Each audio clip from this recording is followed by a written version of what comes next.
can muối can lối với ok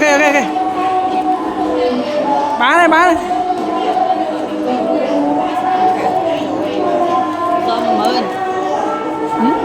tốt rồi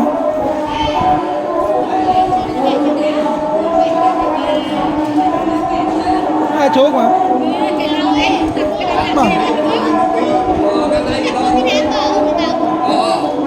sao không à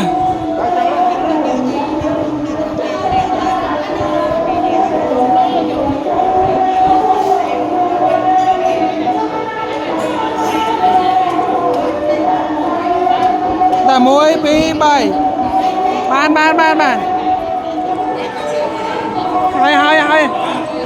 hỏi